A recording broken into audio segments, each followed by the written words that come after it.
Welcome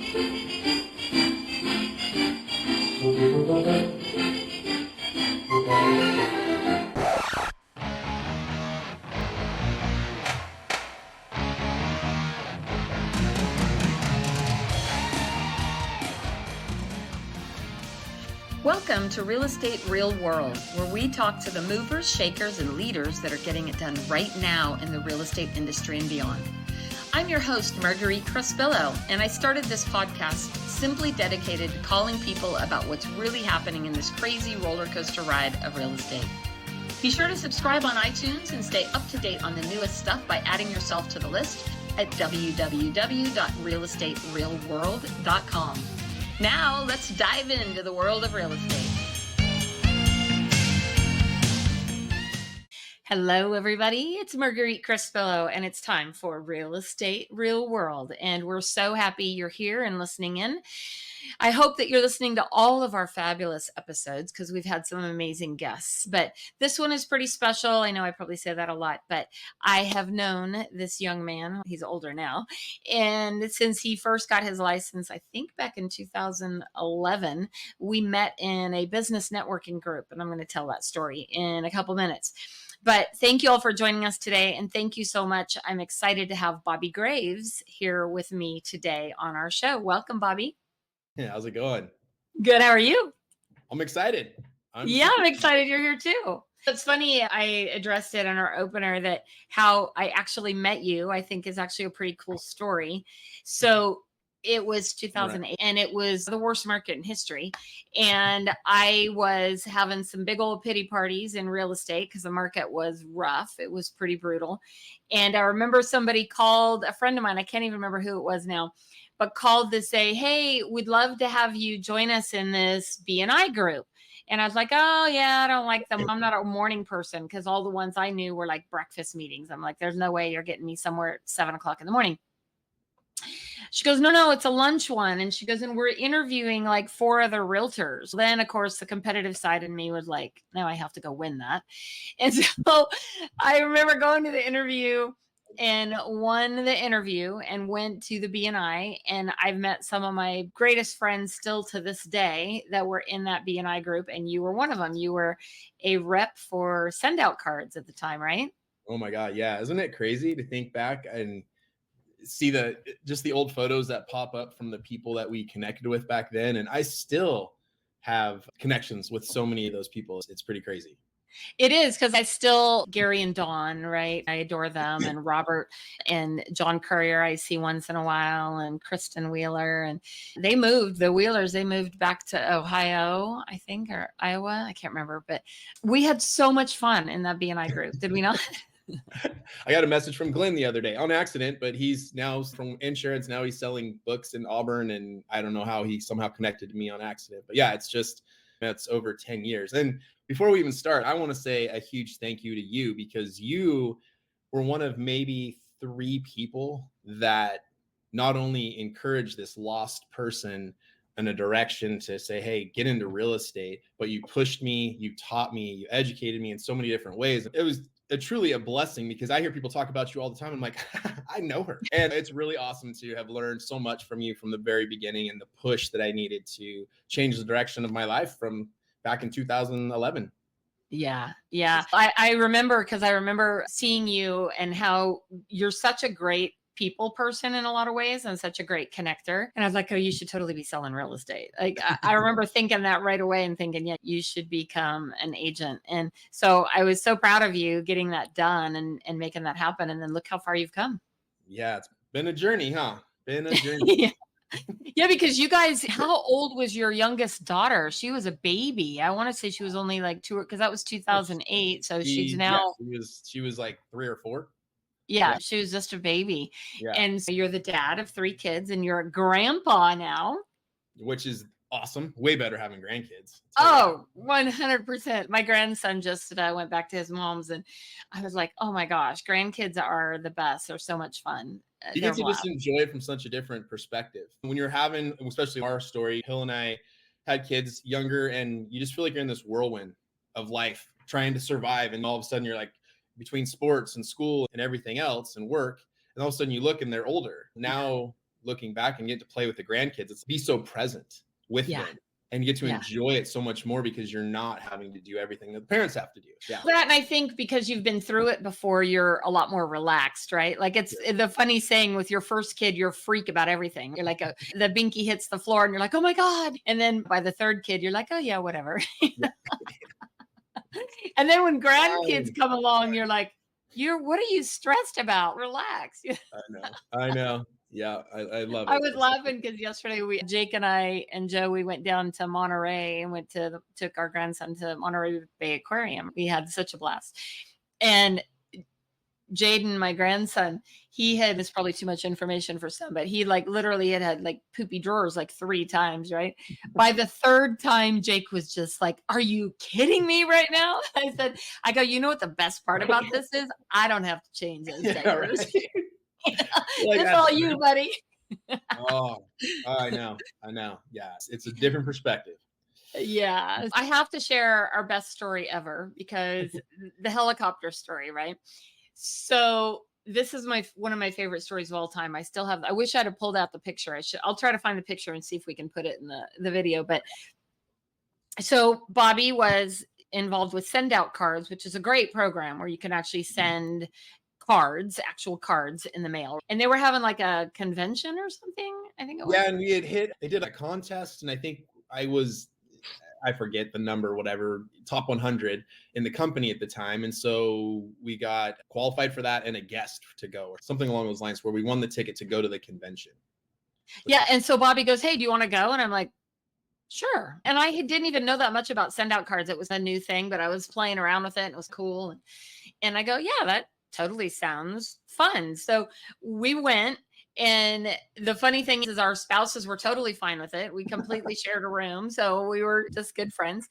And we get to this conference and there was like a section that was for like the VIPs or something, right? Yep. And we're in this VIP section and they're doing this whole thing about how they're going to do this like special event where they're going to pick 6 people or 8 people or something to actually go in a limo, then take a helicopter ride to this big event with 400 people.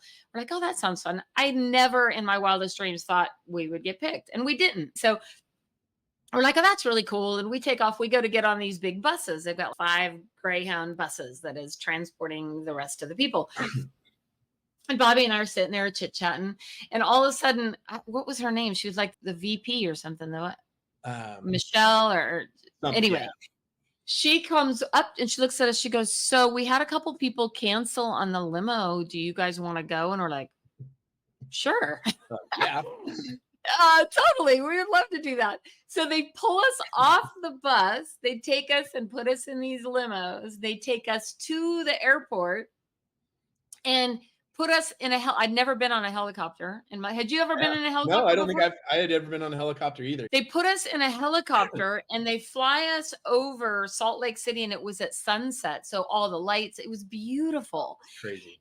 And we get to this big restaurant and all the rest of the people are on the ground and they're all like we're celebrities, like we're badasses. And they're screaming and yelling and hooting and hollering. And we land this helicopter among all these.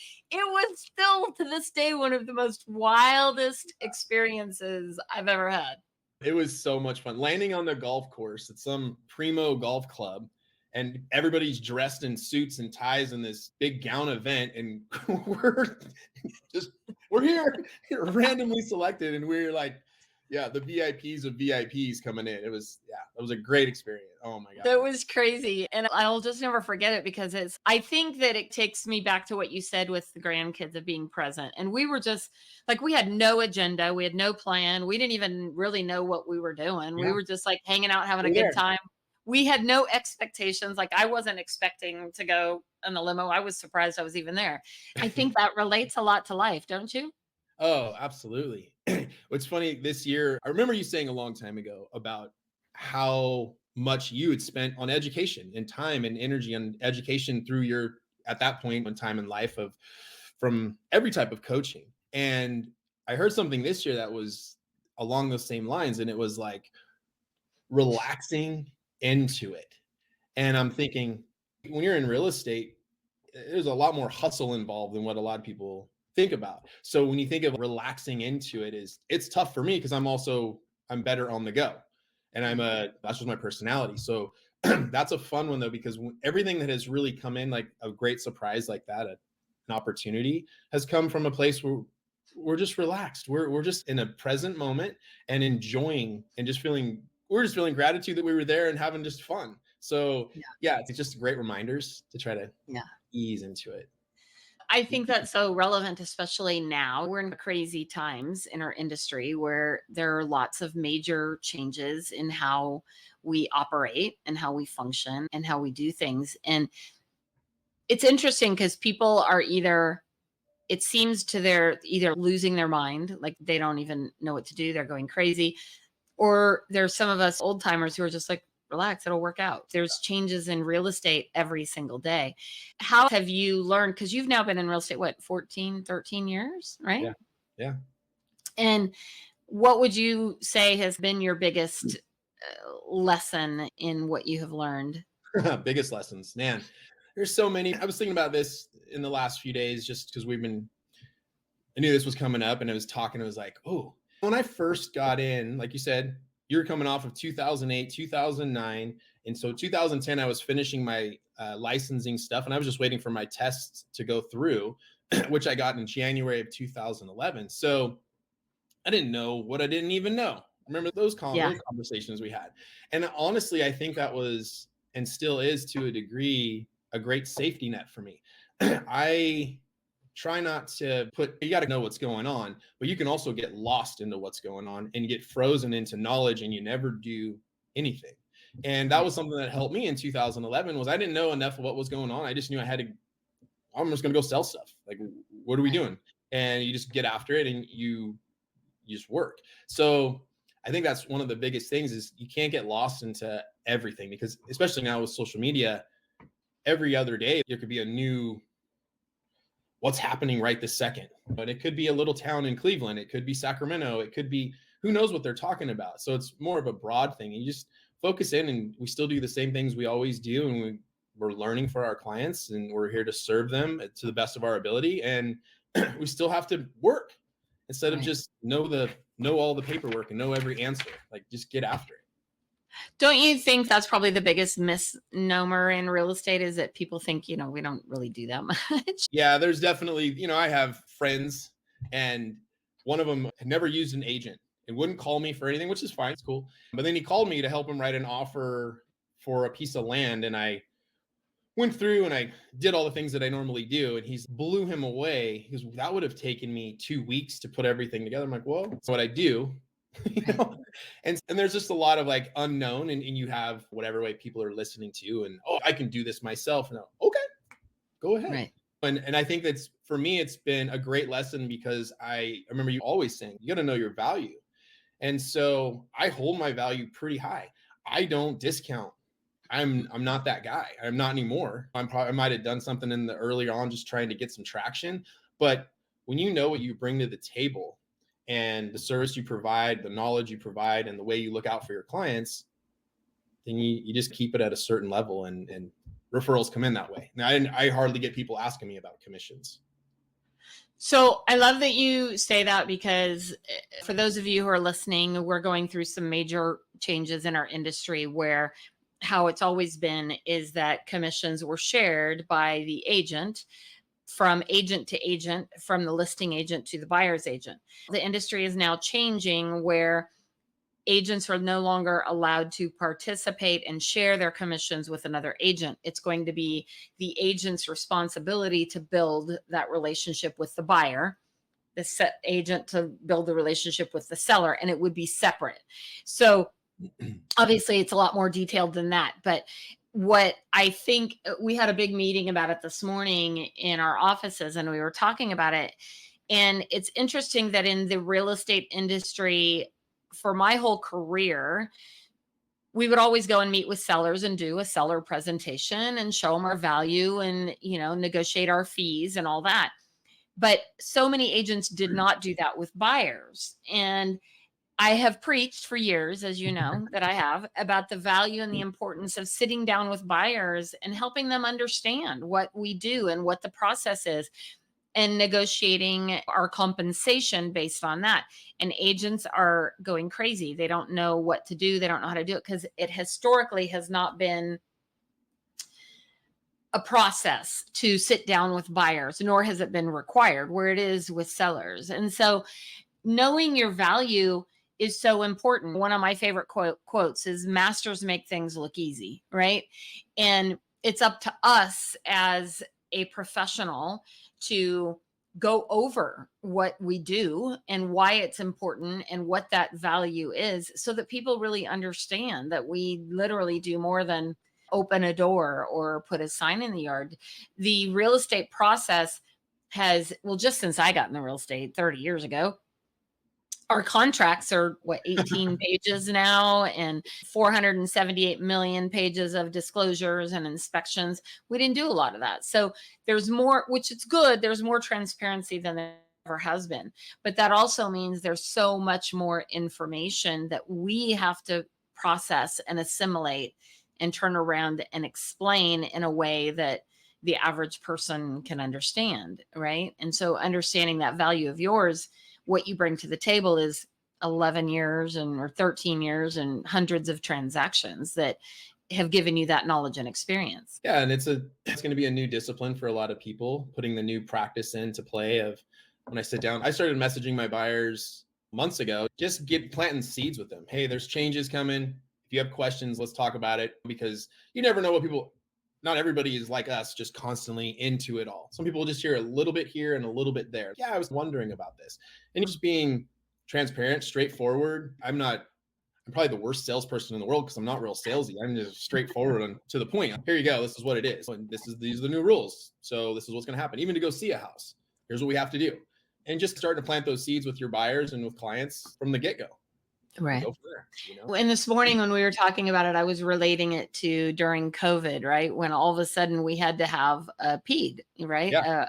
I don't even remember what those initials meant anymore, but we had to have this document signed before we could ever show a home. And I remember agents freaking out. We thought the market was going to crash. Nobody's going to sign that, all this kind of stuff.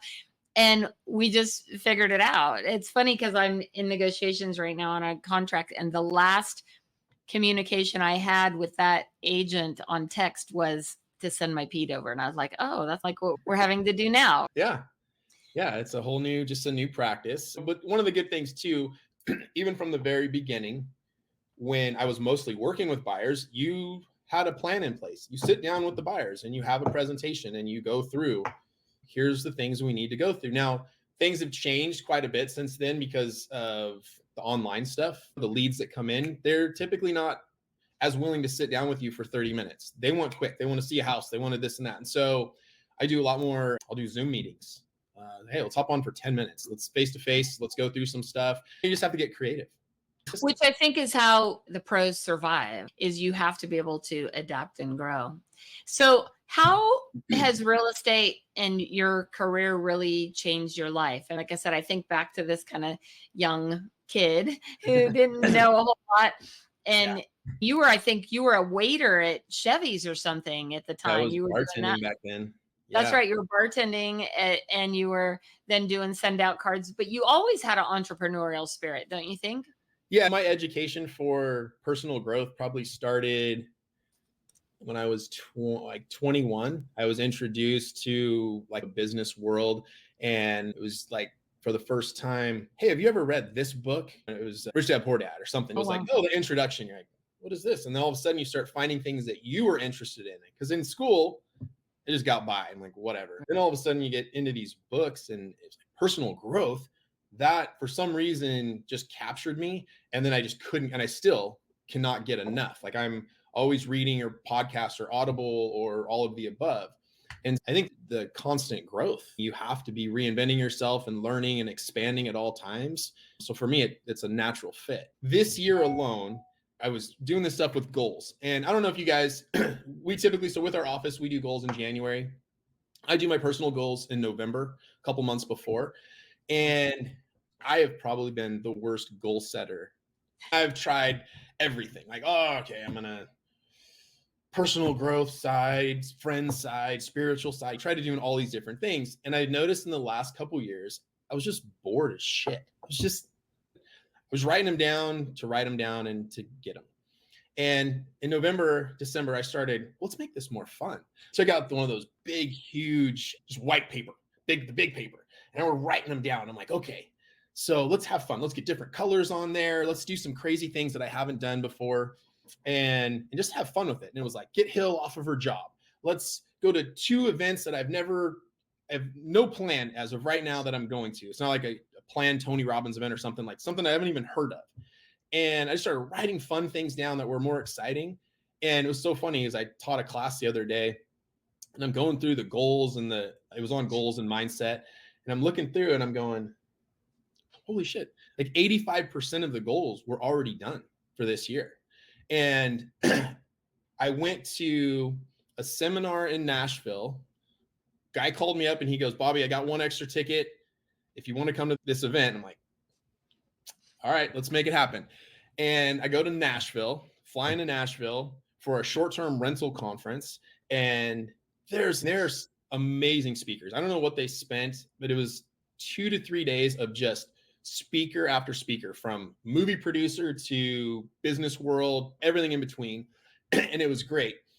But the one thing that I heard that I really started to shift my whole world this year was guy was up there and he's talking, and there's probably 1,000 people, and they're going through and they're saying, how many of you own 5 houses or 5 doors? You know, a bunch of people stand up or raise their hand. And how many of you own 500 doors, 1,000 doors, 3,000 doors? And like, there's people still standing up, and you're looking around. Some of them are 30 years old. Some of them are 25. Some of them are 70. Like, it's an even playing field. So it's all up here. And he says this one little phrase: are you the architect of your life? Or are you being designed by someone else? And so you take that, and I'm sitting there and I'm going, oh my God, am I the architect of my life? I'm not designing it right now. I'm flexible and allowing a lot of things to happen. Well, if you're an architect of your life, then not only, if you think of it as a house, how are you designing it? You've got to have the foundation. You have to have the plans, the goals. You have to be clear. It isn't just oh, here's what I'm thinking. No. And so that kind of started my whole refocus and shifting of the things I wanted to get very clear about this year. And that was in January. 2 months later rolls around and I get introduced to this guy, Dave. I sent you a couple things on him. And I go to his event and start talking about goals and really diving in. And this is something I had never heard. He says, the purpose of a goal is to grow, not to get. The purpose of a goal is to grow. I was writing goals out. Oh, I want to make 100,000 in the first quarter. It was just to serve myself and to feel ease of money. But was it to grow? Does it make me uncomfortable? Does it push my beliefs on what I'm able to do? Does it serve greater than just myself? Like, those are questions when I started redoing my goals and going, oh, wow, wait, purpose of a goal is to grow. So I started getting more creative with my goals, stuff that's more inspiring, but not easily attainable. And that's been the 2 biggest shifts this year from everything. I love that so much because I've always been a goal setter, right? And I've done it 7 ways to Sunday. I've done it every way. And my best one has been goals versus priorities, where you figure out what do you actually want to do in the next 90 days, right? Is what do you want to accomplish in the next 90 days? Because a lot of times people put these goals out there and they're just like wild willy-nilly. There's no rhyme or reason. You just thought of it, right? Like you said, oh, 100 grand first quarter. Okay. But what does that actually look like? How do you break that down? And what does that mean to you? But I'm at this point in my life, and it sounds like you are too, where I really want to I have a bigger purpose, right? Why am I here? Like all those kinds of things. What kind of a legacy am I going to be able to leave? And because a good friend of mine last October passed away. And one of my favorite people on the planet, Rick Jiha, and just could not be more full of life type of person, and one that you would never expect. Took care of himself, was Mr. Positivity. Every time I'd see him, he'd walk up and give me a big hug. I love you. And so good to see you. And just literally on a Zoom call, dies. Wow. And All I remember is that his memorial service was at the Oakland Coliseum because was such a huge baseball fan.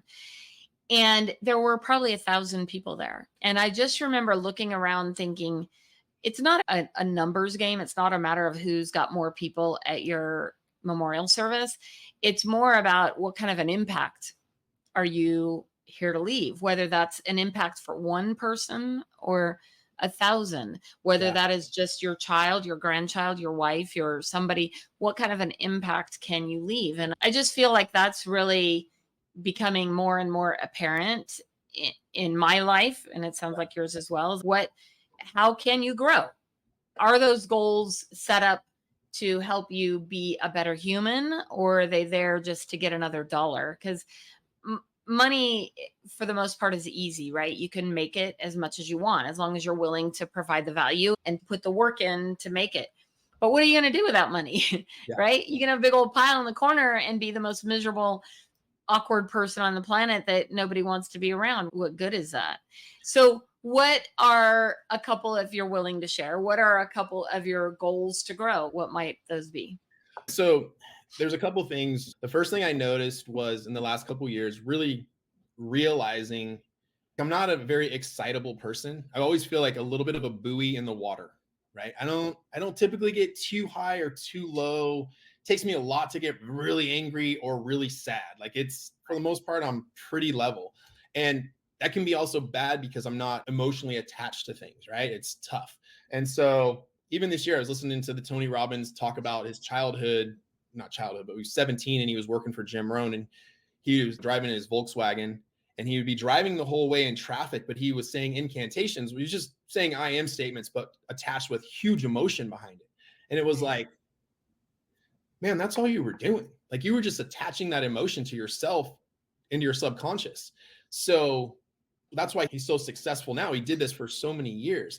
And all these different people tie into there. And so it's like, what are my emotions attached to? And the biggest thing is I noticed for me, giving back is really the only thing that I've ever done. And it can be as simple or as extravagant as the person is into. I can go to a grocery store and hide behind the thing and me and the clerk have a little signal and it's just keep buying the people groceries until I say we're done. And it could be something as simple as that or helping a person. But whatever it is, when you give it from the right place in your heart, for me, that's the only thing that completely rejuvenates me energy wise. Like I feel refueled by the end of that. And so for me, it's really, I can, when I'm doing my goals and I was attaching a financial goal to it, I was a little bit flat. But then when I was visualizing and imagining, oh, how would it be though if I can change someone's life? If I'm giving $1,000 tips, $10,000 to get someone into a home, you can get creative and crazy and go on. And so for me, that's where the juice is really, the emotion gets attached for me is where can I give back and have an impact, just a silent impact for me, and then let it just, the ripple effects go from there. That's one.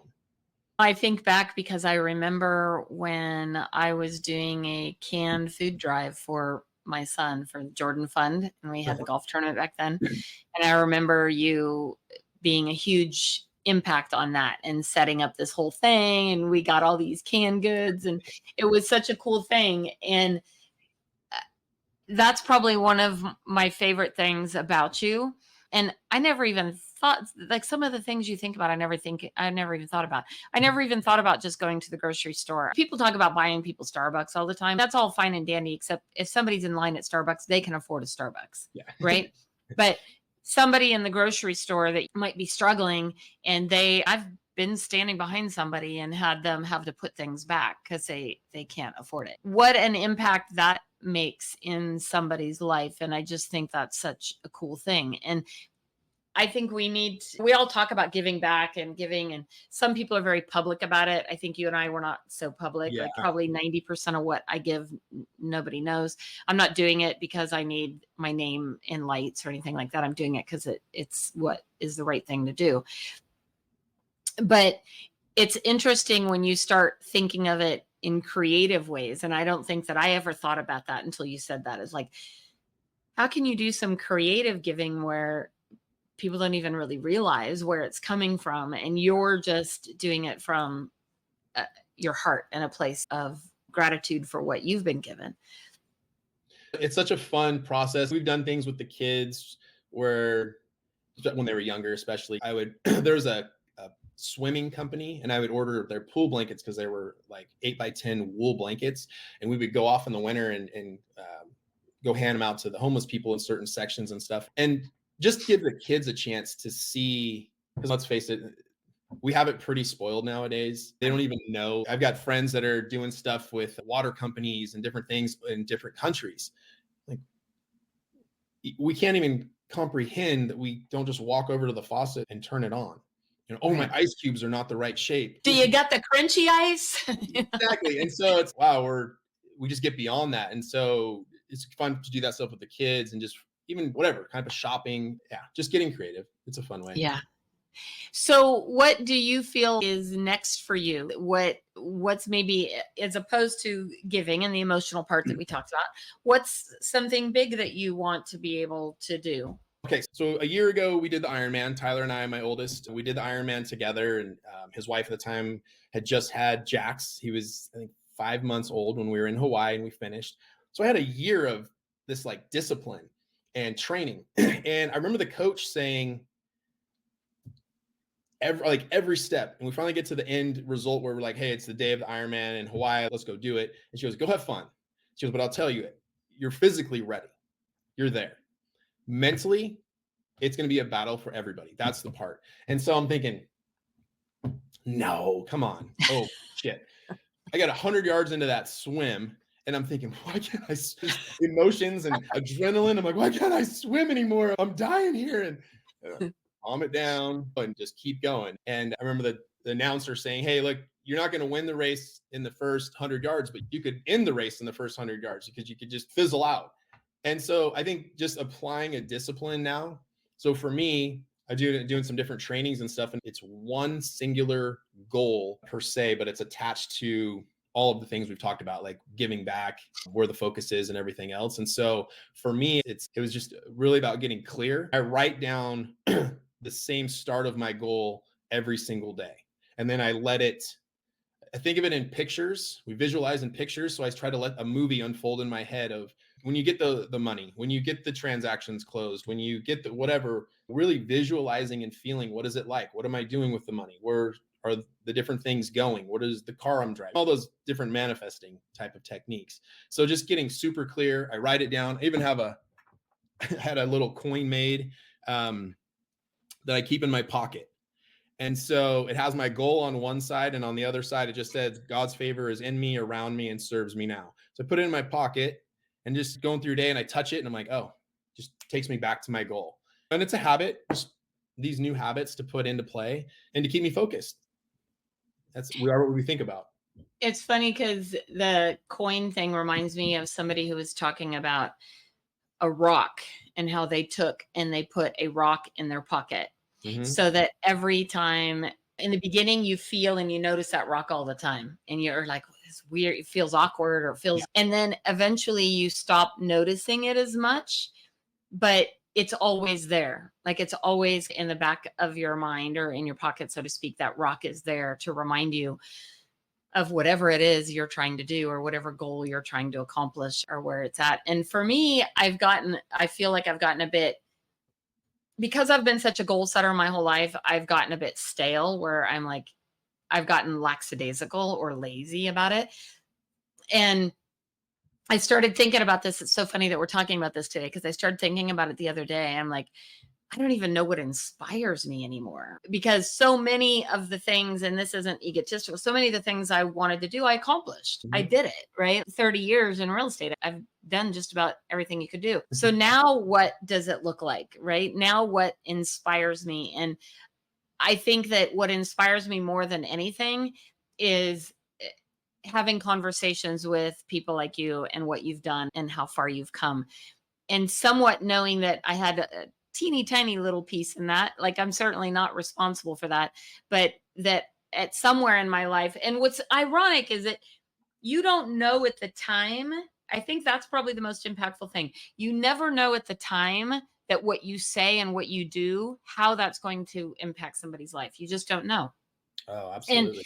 until you meet them years later, or you talk to them down the road and they tell you. So it's a reminder to always, I don't know if I could say be on your best behavior, but always be giving and helping. Because when I was helping you all those years ago, there was no expectation, or no, like, I didn't have this like agenda where you have to do this or that. And I think that I'm trying to get more back into that, where then I'm just here to help however I can, whatever that might look like, to be able to give back. Because you just genuinely don't know, you don't know where it's going to go or how it's going to come back to you. And like, I think people, I always think about this when it comes to the word karma, right? Because people are like, they usually use karma in a text of, you did something to piss me off, so I can't wait till karma gets you. Yeah. And I always think, what did you do that happened to you? Number one. But the interesting thing about karma, in my opinion, is you could give over here, but you get it back over here. And you don't, a lot of people just don't connect those dots, right? Where I could give something to you, but if I have no expectation, I'm giving this to you, I don't have any expectation. I'm never expecting anything back. And then all of a sudden you get something from somebody over here, and people just don't connect those dots. They think No. that if I give something to you, it has to come back from you. Or if you've done something to me, then I have to do something to you. And that's not how it works. Yeah. I heard it being said, freely give and graciously receive. Yeah. Freely give and graciously receive. And that at times, I think it's been tough for me to receive, because I'm just, oh, but it's a give and take flow. And it's also one of those things that when you're doing it for the right reasons, I feel like with you, you serve people in this sense here, and have always been a teacher. The Tuesday tune-ups from way back when, you've always been serving the best so people can get stuff out of it, whether it was a competition or how to run your database, your Rolodex, all of these things that we hear and stuff, but implementing them from a place of just, I'm giving you the tools that I've used that have helped me. Let them serve you. And here we are, decade plus later, and seeing some of the ripple effects. So yeah, that's awesome. So thank you. So as we wrap up today, what are you reading right now? What's your favorite book right now? Oh my goodness. I've got 4 on repeat on Audible right now. I'm seriously, and I'm not usually that, I usually can do one book and then I have to then I move on, but I'm trying to do this where I'm getting things into my subconscious more and more. So I have 4, what are my books? There's so many right now, going crazy. I have The Strangest Secret with Earl Nightingale, just because I love his voice to hear. That's a great one. And it's not a very long one. No, The Definition of Purpose, Napoleon Hill, and he's got a funny voice, but I've been having that on repeat too. I heard this earlier this year too, and it was like, we learn a lot of stuff, but we don't spend a lot of time to contemplate. So I'm not trying to go through things just to get them done right now. I'm trying to get them, and wait a sec. Sometimes I'll listen to it for 2 minutes and hear something and think, oh, that applies to me. Hold on. Let me process that. Your Invisible Power. It's a great book about visualization. It's a quick Audible and a short read, but I have it going on both, because I know I told Hill the other day, I think my head's like a coconut, like a brand new green coconut. You got to split the damn thing open and tear the green off to get to the hard part. Yeah. Just to get it in there. Cause so those are probably the 3 or 4. Think and Grow Rich are some of the ones. So one of my favorite ones I'm listening to right now is Outwitting the Devil. Have you, by Sharon Lecter? It's actually Napoleon Hill. He wrote it years ago, but when he wrote it, it could actually apply now with all that's going on with our crazy world. And he wrote it, and his wife said, I don't want it published until I die. Oh, wow. And she was super nervous and freaked out about it, because it talks about all kinds of kind of crazy things. And when she passed away, his niece or something inherited the estate. And she said the same thing. She goes, I don't want it published until after she passed away. And it's such a fascinating book. Book. It's really good. And so what else do I have on my list? I was just trying to think about this. High Road Leadership with John Maxwell. Of course, I love John Maxwell, anything that he writes. This is a good one, Bobby. You will love this one if you haven't read this one. It's called Die with Zero by Bill Perkins. This one is one of my favorite books. As a matter of fact, a friend of mine, Hank Avink, challenged a group of us, and he said, if you don't listen and read this book, you're not my friend anymore. I'm like, It's a little extreme, isn't it? And he goes, that's how important I think this book is. Wow. And it's really because it talks more about experiences and purpose than being focused on having $1 bazillion in the bank. Mhm. So those are awesome. Nice. I could talk to you all day. You're one of my favorite people on the planet. So I'm so beyond proud of you and adore you and your beautiful wife, Hillary, and your family. And I'm super grateful that we've remained friends all these years. Oh, it's been great. Thank you so much. This is fun. Yeah, thank you. All right, everybody. Thank you so much. I encourage you to go out and find your purpose and find your reason to set goals that help you grow. This has been a great conversation. And thank you for joining us on Real Estate Real World. And be sure to share with your friends and download all the episodes. And of course, write me a review if you're up for it. So thanks again for joining us on Real Estate Real World. Go out and make it an amazing day. Thank you for joining us today on Real Estate Real World, where we talk with masters and leaders in the real estate industry and beyond on how we can raise the bar in our industry. Please subscribe over on iTunes, and while you're there, be sure to give us a review. Your reviews encourage us and help others to find our podcast for show notes and hot topics on what's going on right now in our real estate industry. Also, hop on over to www.realestaterealworld.com and add your name to our email to get early advance notice of upcoming podcasts. Thanks again for listening, and go out there and be a part of the elite masterclass and raising the bar on the real estate industry.